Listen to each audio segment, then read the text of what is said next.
So my name is Chris Heddy. My job is the academic director for Into Newcastle University. I've done the job for 7 years, but I worked at the university for about 22 years, and I was involved in teaching, English language teaching for many years, but since I've got promoted, I've had more management responsibilities, and now I'm a director, so I do a little bit of teaching, but not very much. I think first of all, international students are really critical for Newcastle University and every university, master's level and undergraduate level. There are lots of reasons for that. I think most universities need to become more global and international, so we should attract international students. There is also a finance reason for that, so there's lots of reasons. I think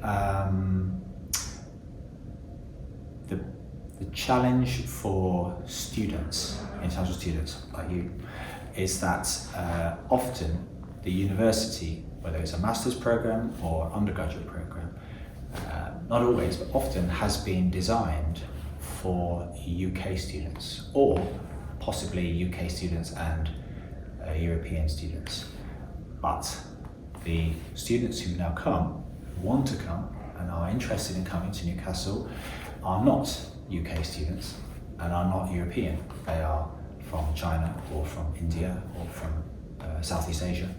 And so I think the biggest challenge is for both the students and the university to realise that perhaps the courses, the degree programs, masters and other programs, may need to adjust to the students who come to their students.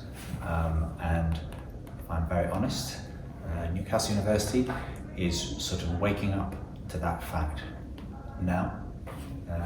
And I've been here 21 years, and it's taken 21 years, I haven't seen it before, and they now realise they have to do that. So that's the biggest challenge, because you are the customer, and you and your friends. So the university degree programs should adjust their teaching, the topics, the content, at least the examples they use, so that everybody in their classes and their lectures can understand the points. I'm not sure that always happens. The challenge for students is that coming to university, English is one part of it. You have to do lots of reading, do lots of writing, but I think there is lots of things which are not just English, are about cultural interaction, how people work together in groups, lots of group work at university, and teamwork. And that's a problem for everybody when you have teams, and working in a team is not that easy, whether you're UK or international. So although the skills you think about reading and listening and writing and speaking, they are important, I think the biggest challenge is that for lots of international students and also British students, there's a use of group work and teamwork at lots of degree programs do this. And yet working in a group and team is quite hard for everybody, and I'm not sure many people are prepared for that. So personally, that's my thing that I've realised over the years. Chinese students are often highly motivated. I think from Chinese to English, the languages, I think quite obviously reading and writing are necessarily more challenging because of the way you use a very different alphabet, very different language system, and I know a little bit that the way you think is different to the way English language people think, so that is another challenge. But the motivation and the desire and the reason to come here, I think, is quite powerful for Chinese students, more than other nationalities, and so that is a product of your culture, so that helps, I think. But probably reading well, especially when you're doing a master's, is really important. And probably I do see lots of students in the library spending a lot of time reading and a lot of time making notes on texts or digitally or writing, and that must be time consuming for students, but university, master's level, you probably have to read. So that I guess that's probably for me the biggest challenge for people probably is you should read, understand, and critically think about what you're reading. And probably that's the biggest challenge. If students are here at the university, like you, doing a master's or undergraduate, for me, and you maybe can answer this, the reason why you're here is not to learn English, is to qualify for your master's. In your case, multimedia journalism. So one big mistake I think that the university and senior people at the university make is that they believe that students like you and other students are coming here to learn English and qualify for their masters. And I think that's not the case. Some students might be really interested in language, and as well as doing their degree, it could be related, so they will improve. But other students have got a level of English, now they need to do their masters, and if they improve, that might happen, but they need primarily to complete their masters.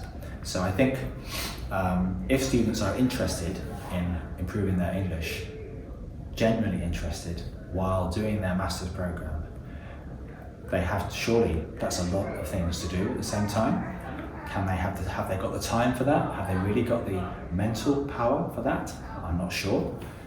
If you really want to do that, then the only way to do that is to be really motivated, to find ways of mixing with UK students or UK people, native speakers, and get to know people, have lots of conversations, lots of speaking, lots of listening, and that is the way that if you were living in Newcastle, you would be the best that you can do, because there are lots of opportunities here to speak to native speakers, as there are actually in China, because I've been to China, very international cities.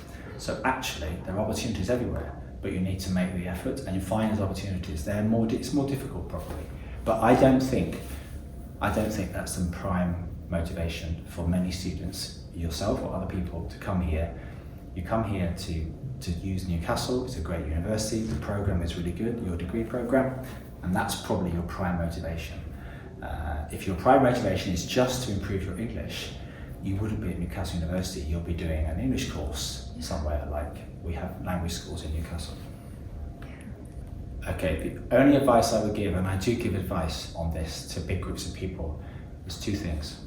One, if your personality is shy and introverted, then just because you come to the UK, that will not change your personality. So generally, personality is not that easy to change.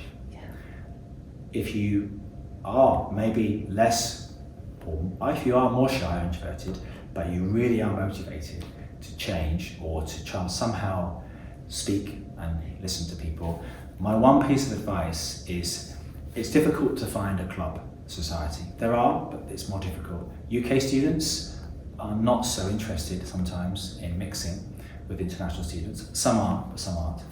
But across the road here, there is a big shop called Marks and Spencer's, right across the road.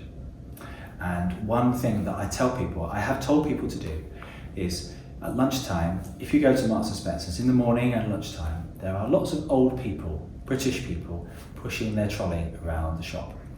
And two things you can do. One, you can go to the shop, you need to be very motivated, and go and want to buy something, and stand in the queue at the till, and you can start a conversation with the people in the queue, because you are all in the same situation. You're in a supermarket, waiting for the till, waiting to buy something, and so there are lots of natural reasons why you could say, it's very busy, nice weather today, very slow.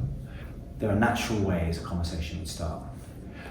The other thing I suggest, and I told people to do this sometimes many years ago, is go to the shop and think, right, I will find an assistant, a shop assistant, and I will ask for some help.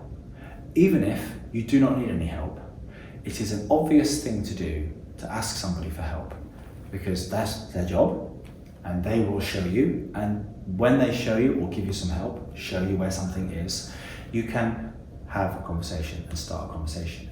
And that's another, maybe small conversation, but it's good for confidence. Their accent might be difficult. You have to explain again. They might ask you to repeat. And in those interactions, that's a really powerful thing. So that's my advice, because you can join a club, that's possible. If you're really motivated, that's possible.